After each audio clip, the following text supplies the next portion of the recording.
Thank you for watching this video. To best support the channel, please take a moment and click the subscribe button. Also, the links to purchase this fly and the materials to tie the fly are in the description. Today we are tying up a wonderful bass popper bug. We are using a Partridge of Redditch Predator streamer hook. It's model CS51. And we have a size 4 hook in the vise right now. We're using some Semperfli Classic Wax thread. And all these products are available on the website. You can grab them whenever you need them. We're going to go ahead and build up a little bit of a thread base along our hook.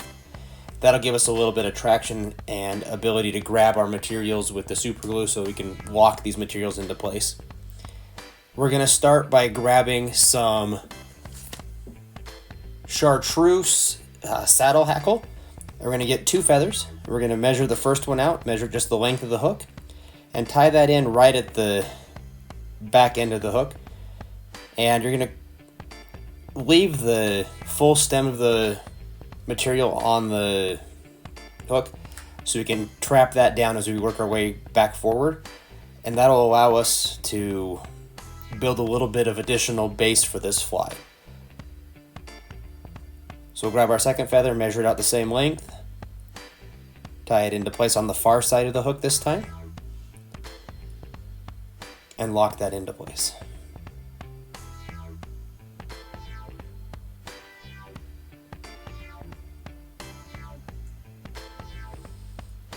Once that's locked into place, I'll go ahead, take my material, take the stem and trim it just shy of the hook eye, and wrap my thread up towards the front of the hook and trap all those materials in place, giving just a little bit of extra thickness to the body of this fly. Now we'll go ahead and grab our popper head. This is in size medium chartreuse, and we're going to seat that on the hook just as a test run. Make sure it lines up where we want it to. And we'll grab our thread and just put a couple of wraps of thread behind where that is, just so you kind of have a marker point for how far up you should be tying in your materials. Now we'll go ahead and grab some tippet material. I'm using some 5X, just use some thin monofilament, that works fine as well. And we're going to use that to add some additional durability to our feathers as we're palmering those in. So go ahead, tie that in nice and tight. I like folding the mono back on itself just so it gives one more additional layer of tie-in and durability. Just trim off your tag end.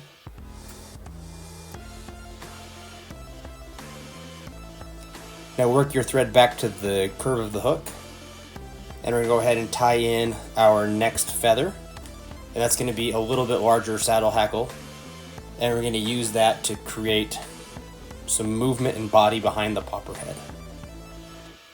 So tie that in at the tip. Preen your fibers back a little bit so they're splayed out. Move your thread forward a little bit. And start wrapping your thread forward. Or start wrapping your feather forward, excuse me.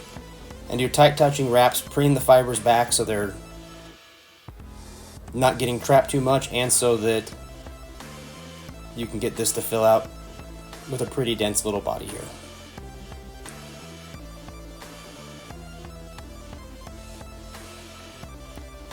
My tippet ribbing was getting out of the way there, so I had to move it again. So go ahead and just wrap these forward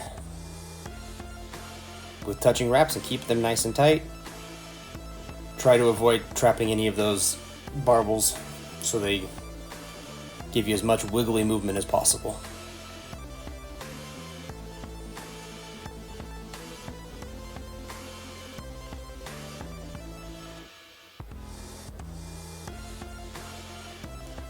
So we've wrapped up to our tie-in point, to that little thread bump that we made. So wrap our thread back to the material, catch it and tie it off, and then clip that stem free.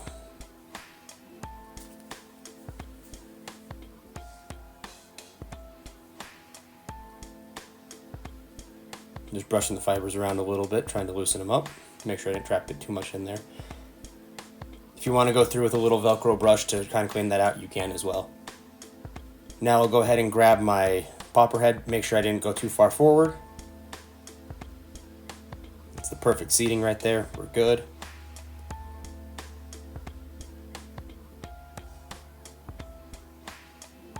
And now we'll go ahead and grab our tippet or our monofilament and wrap that through, wiggle it through all those barbels as well as you can.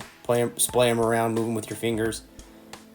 This just gives a little bit of extra durability so that if that stem ever does get broken, it gives it the fly a little bit more added durability.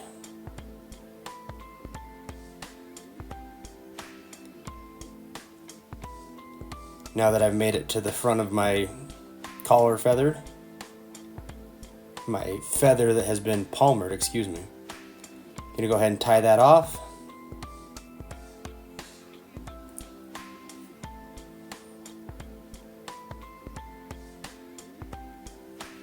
And now we'll go ahead and advance our thread a little ways forward.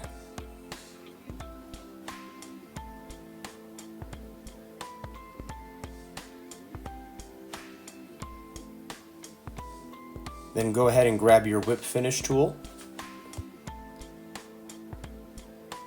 Then go ahead and throw in a whip finish.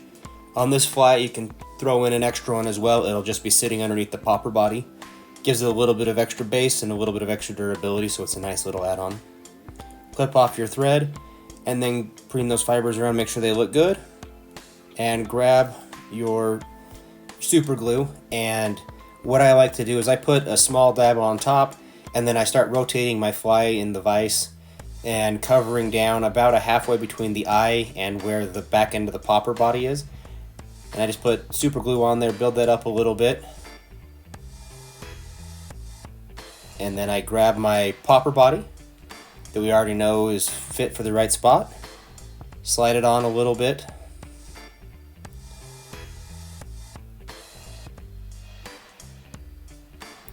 And push that back towards the feathers and get that to line up nice and well. Wiggle that back, make sure the glue works around the hook pretty well. And then you want to make sure that it's aligned up so that the flat bottom of this popper body is in alignment with the shank of this hook. You may need to twist just a little bit to get that to line up properly. Give it just a little tiny bit of a twist and work on getting that lined up nice. From here, let that dry for a moment. And the super glue should cure pretty quickly, but if you want to let it sit for a while and tie them in a batch, that's completely fine.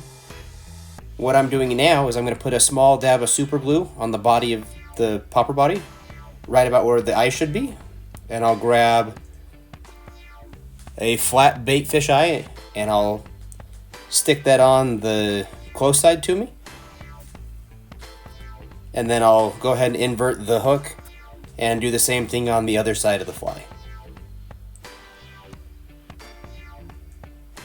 I'll grab an extra eye now and stick that on the far side. Get that into place. And if you want to add even more additional durability, take a little bit of UV resin and coat the edges of that and zap it down nice and tight, and it'll give it a few extra casts of durability, which is always a nice thing to have.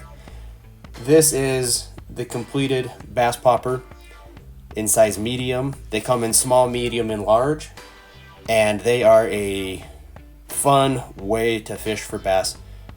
Swing by the shop, grab some, and I hope you have a nice warm summer so that you can get these fish to come up and play with these flies. If you haven't taken a moment, please subscribe to the channel, drop a like and a comment. It really helps us out. Thank you so very much, and have a great day.